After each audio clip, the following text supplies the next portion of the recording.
حضرت مریم رضی اللہ تعالی عنہا کو اللہ تبارک و تعالی نے بغیر باپ کے جناب عیسیٰ علیہ السلام عطا فرما دیے۔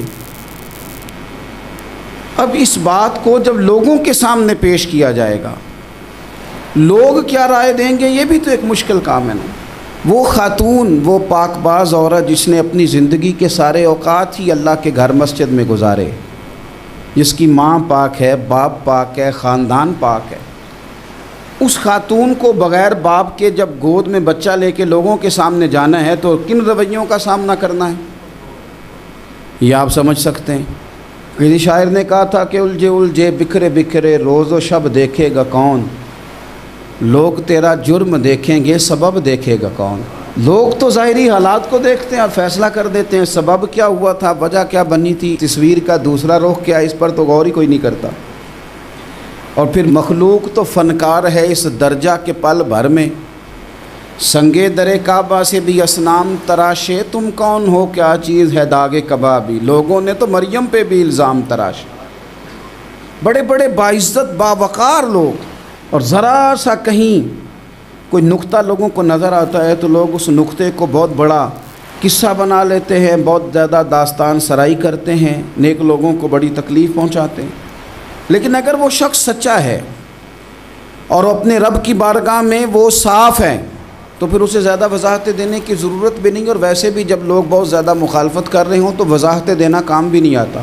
اس وقت صفائی دے کے انسان مزید الجھتا چلا جاتا ہے۔ حضرت مریم کی گود میں جناب عیسیٰ علیہ السلام تشریف لے آئے تو جناب مریم کو حکم تھا کہ آپ نے بولنا ہی نہیں، آپ نے بات ہی نہیں کرنی، آپ خاموش رہیں۔ وہ خاموش ہیں، بچہ پنگوڑے میں ہے، قوم کے سامنے ہے تو قوم بڑے سخت نظروں سے دیکھتی ہے، بڑے سخت جملے کہتی ہے، اور انہوں نے کہا کہ مریم یہ بچہ کہاں سے آ گیا، آپ بھی نیک، آپ کا باپ بھی نیک۔ تو جناب مریم نے کیا کہا، قرآن مجید سورہ مریم کی آیت نمبر 29 دیکھیے، فَأَشَارَتْ إِلَيْهِ، تو جناب مریم نے نا پنگوڑے کی طرف اشارہ کیا، جناب عیسیٰ کی طرف اشارہ کیا، توجہ ادھر کی، فَأَشَارَتْ إِلَيْهِ، بچے کی طرف اشارہ کیا، گویا اس سے پوچھ لے تو قوم کیا کہتی ہے۔ انہوں نے کہا قَالُوا كَيْفَ نُكَلِّمُ مَنْ كَانَ فِي الْمَهْدِ صَبِيًّا، یہ کیسے بات کرے گا، یہ تو پنگوڑے میں بچہ ہے۔ پنگوڑے میں بچے بھی کبھی بولے ہیں، وہ بولتے ہیں بھائی پر جب رب چاہے، اور جب اللہ اپنے بندوں کو صاف کرنا چاہے، اور جب رب اپنے بندوں کی عزتوں کا محافظ بنے تو بچے پنگوڑوں میں بھی بولتے ہیں۔ جناب یوسف کے لیے بھی بولا تھا، جناب عیسیٰ بھی پنگوڑے میں بولے تھے، جناب جریج کے لیے بھی بولا تھا، بچے بولتے ہیں، لیکن کب، جب رب چاہے۔ کیسے بولے گا، یہ تو پنگوڑے میں ہے۔ لیکن جب انہوں نے دیکھا نا بچے کی جانب، آپ نے منہ سے نہیں کہا، وہاں تو حکم تھا چپ رہنا ہے، وہ خاموش تھی، پنگوڑے کی طرف اشارہ کر کے کہا اس سے پوچھ لو جو پنگوڑے میں ہے۔ تو جناب عیسیٰ پنگوڑے سے بولے اور سیدھے ہاتھ کے اشارے کر کر کے بولے، کیا کہتے ہیں، فرمانے لگے قال انی عبد اللہ۔ عیسائیوں نے کل کلاں کو کہنا تھا نا وہ اللہ کے بیٹے ہیں، تو انہیں بات یہاں سے شروع کی، کہنے لگے لوگوں سنو میں اللہ کا بندہ ہوں۔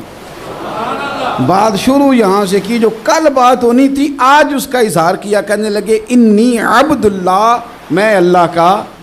بندہ ہوں، آتانی الکتاب، مجھے کتاب دی گئی ہے، وجعلنی نبیّا، اور رب نے مجھے نبی بنا کے بھیجا ہے۔ 10 منٹ پہلے جناب مریم کے بارے میں رائے لوگوں کی اور تھی، اور 10 منٹ کے بعد